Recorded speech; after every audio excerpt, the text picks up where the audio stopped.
All right, welcome guys, come on in. Shane here from Bedell's Plaster, and we're just starting a new project today. Thought I'd take you for a little tour, show you around, show you what we're up to. And we didn't do any of the demolition here, so this is our very first day in. And but by the time we're done, everything is going to be nice and beautiful and straight.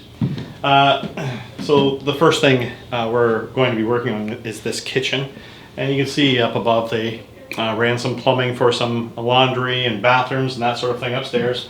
So we need to figure out what we're going to do. We're going to use drywall in this area.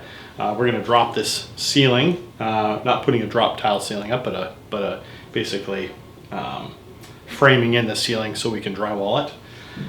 We're straightening it out. We got a laser going up there. Robert's in the other room. He's cutting some. We're going to build it all out of steel, by the way. Some 1 and 5/8 steel stud and track. We're going to do this. Come into this breakfast nook. In this breakfast nook, our customer would like these walls to have that plaster integrity, that plaster feel. So we're not demoing these walls. These walls are 2-coat plaster over wood lath, and some of these walls are 2-coat plaster over block. And so we're not going to demo these walls, but we are going to do some repair, and I'm going to re-skim these walls with a veneer plaster called Diamond. And we'll go through that, and we'll show you exactly how that's done, because you know it's not good enough just to take drywall compound and skim all this stuff. Nothing will be integral about it. It'll flake off, it'll fail, you know, you get cracks, that sort of thing. We have to build some bulkhead here. Get rid of this HVAC equipment. We're going to build another bulkhead here to bury some of this wire. We're going right to the ceiling. Here we're going to be using drywall to give us something to work off of, and we're going to tie it all in to the existing plaster, and then we're going to be skimming this entire area with that diamond veneer plaster. This archway, this is all going to be finished. We're actually not going to be doing the archway. This inside of this arch is going to be finished carpentry work. To stay with the historical feel of the existing home. So you know, we're going to go through. You're going to see things like how do we deal with this bulkhead over top of the stairwell door there, paint's flaking off, the gypsum's flaking off. What do we do there? So we're actually going to laminate some drywall right over top of that, and we'll clean that all up. This is all going to be re-skimmed with some diamond veneer plaster. But before we do that, we're going to put some number 1 expanded corner bead onto this. And so what is number 1 expanded corner bead? That is the corner bead that plasters use, not the corner bead that drywallers use. And we're going to make a nice beautiful corner here. And we got some furring we need to do, and then the rest of these walls are going to be drywall. So in this whole project, and as we start walking through, you're going to see that we're using drywall, we're using plastering, we're using a hybrid, a combination of both. And how do you make that all jive and last for another 100 years? That's what we don't do anything. We don't build temporary work. We want permanent work. And so we're going to show you exactly how we do that. Let's go through this door over here, and we'll see some more of the house. And you know, in a second, I'm gonna tell you why we're choosing to use diamond veneer over a lime putty finish coat. And well, I'll tell you right now, a lime finish coat dries by the absorption of carbon dioxide, and so it requires a curing time. And so to finish this project and for painting to happen, you would have to wait for at least 30 days before you could paint it. And that would be painting with a breathable product. Personally, I think you should be waiting longer than 30 days if you're using a lime finish coat. But to alleviate that cure time, we're going to go to a veneer plaster, which is a gypsum finish coat with a little bit of lime. And once it's dry, you can paint it. You don't have to wait for any sort of curing time. So we'll take you through all that. And it's a very, very hard product. I think it's about 10 times harder than lime. It's also a little bit more challenging to put on, but we'll show you how we do that. So somebody has moved this wall back, and so we have some problems in here in this parlor, I guess. Somebody has put drywall over top of a plaster ceiling, which we do that all the time. And somebody did a really good job. But now this wall has been moved back, so now we have this area up here where we're missing this piece of drywall.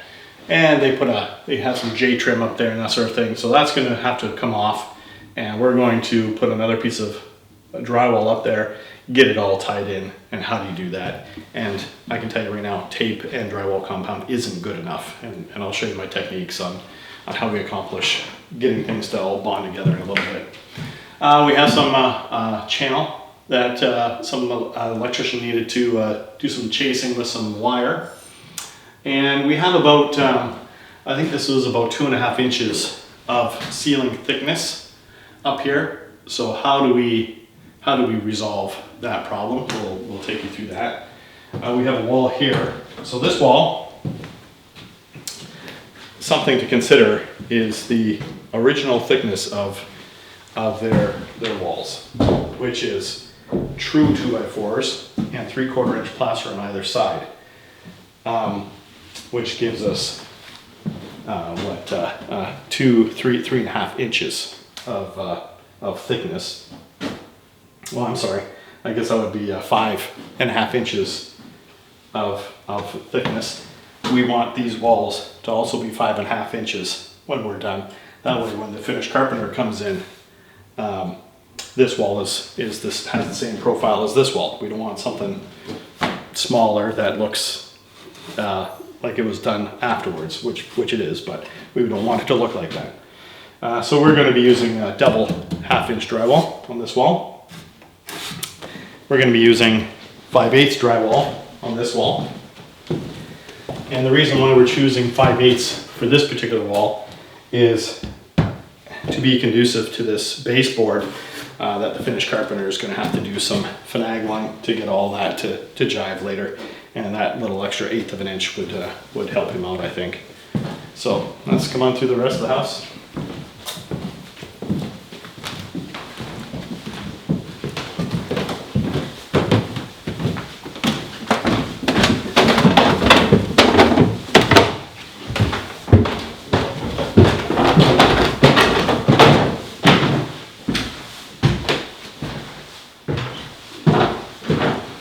Come up to the top of the stairs here, and there once upon a time was a door leading into their master bathroom right there, and so they didn't want this access to the hallway any longer, so the door was removed. We didn't do the rough carpentry work on this, somebody else had done this. It's not bad, but how are we going to make this wall round to match this wall and have it permanently bonded into the existing plaster?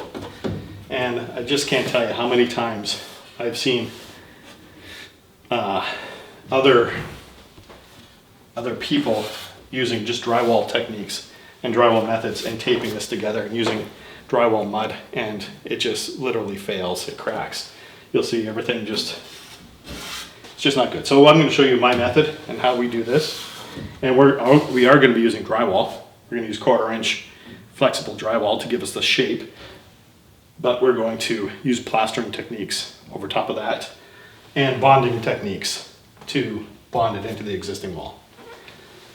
So that's one. We have some HVAC work here. So we need to drop this ceiling, and we're going to be using drywall for that. And any rough carpentry work that we're doing, I'm doing it all out of steel. I think I have 2x4s worth of rough carpentry that I'll be using into this job. Everything else is going to be 1 5/8" steel stud. We got a little closet here that we're going to finish and repair.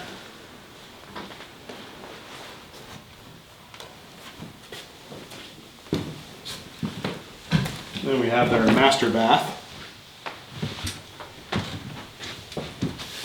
So we have some demo that still needs to happen in here. We're not doing any of the demo.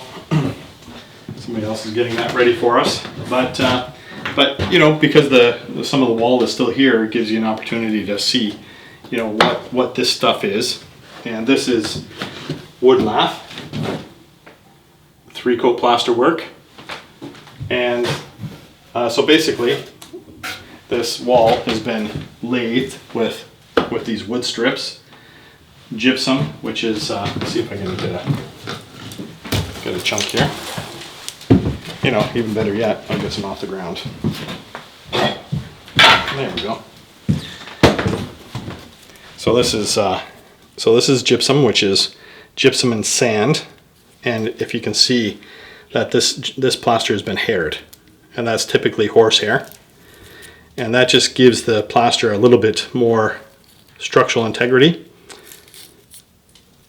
So this gypsum would have been troweled onto this wall through the cracks of the wood, and it would slop down, harden, and create a locking key.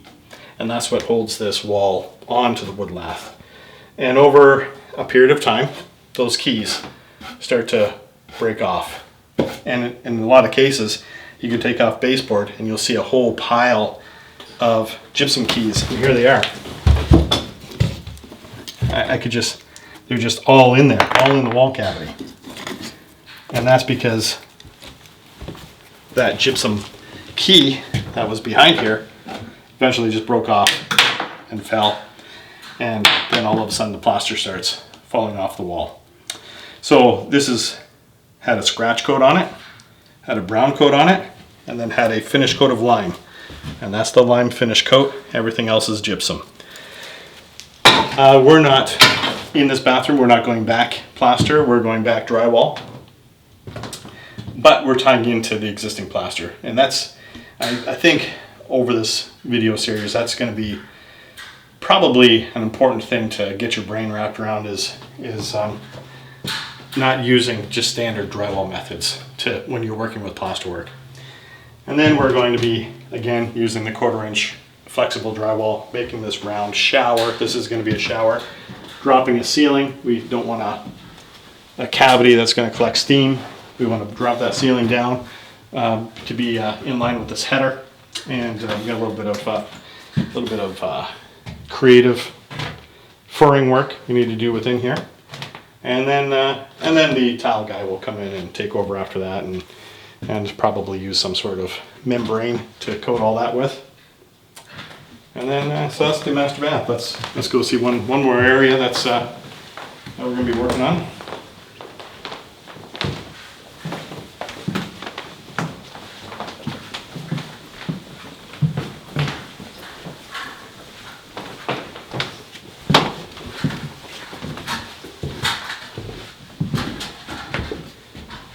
And this is the laundry room. This laundry room is all going back drywall. Some things to consider. You know, I guess, you know, when I say drywall, it's easy to think, oh, we'll just bring some sheets up of drywall, we'll just slap them on and some tape and mud and you're all done. But there's some thinking that you need to do first before you start work, you know, just throwing up drywall. And that is, are these walls flush? Are they wavy? Do they need extra furring? What has to happen before you install the drywall? So when I look at the ceiling, somebody has already put these strapping, these sleepers, whatever you want to call them, up there. And then we have these copper pipes. And these copper pipes are right at the same thickness, basically, as these furring strips. So and it's also, I can see that the ceiling is wavy. So we're going to run resilient channel, which resilient channel is strips of metal that self-levels something. And you'll see that as we start going. But we're going to run a resilient channel on the ceiling. We're going to fur out this wall here, and then we're going to use drywall, and we're going to butt this room up that way. And that's their laundry room, and you can see why we have these plumbing complications down into the kitchen, because they needed someplace for, you know, goosenecks to fall and that sort of thing. So that's why we need to drop the ceiling in the kitchen. And other than that, we'll take you back downstairs and walk back outside. So I suppose we could go this way.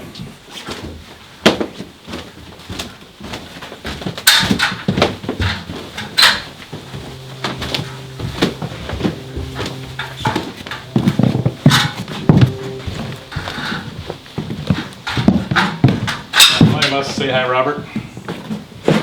Hello. So Robert's working on some steel stud right now, and he's cutting probably 100 of these. And we're gonna build this, drop the ceiling. And even dropping the ceiling is not enough to just think, well, I'm gonna drop it 10 inches, for example. We ran a laser line, and you can see this laser up here. This area over here, I believe, is about 11 inches top down to that laser line, and over here it's about 9 inches. So you can't just make an assumption and build all these basically short walls all the same size, because then you're just following the crooked contour of this house is obviously settling down into this area. So we're going to, when we're done framing the ceiling out, it's going to be perfectly level and conducive to having a nice new kitchen, especially if you're having kitchen cabinets. It's horrible to, and I can't tell you how many times I've seen this, is to have, maybe these cabinets don't go right to the ceiling, maybe they're down a foot. And if you're off 1 inch of level, you're going to see that crooked ceiling against the straight cabinets. So you need to have a straight ceiling. And then the next step is going to be a straight floor. We're not doing the floors, but whoever comes in afterwards needs to level this floor, because I do believe this floor is also about 1 inch out.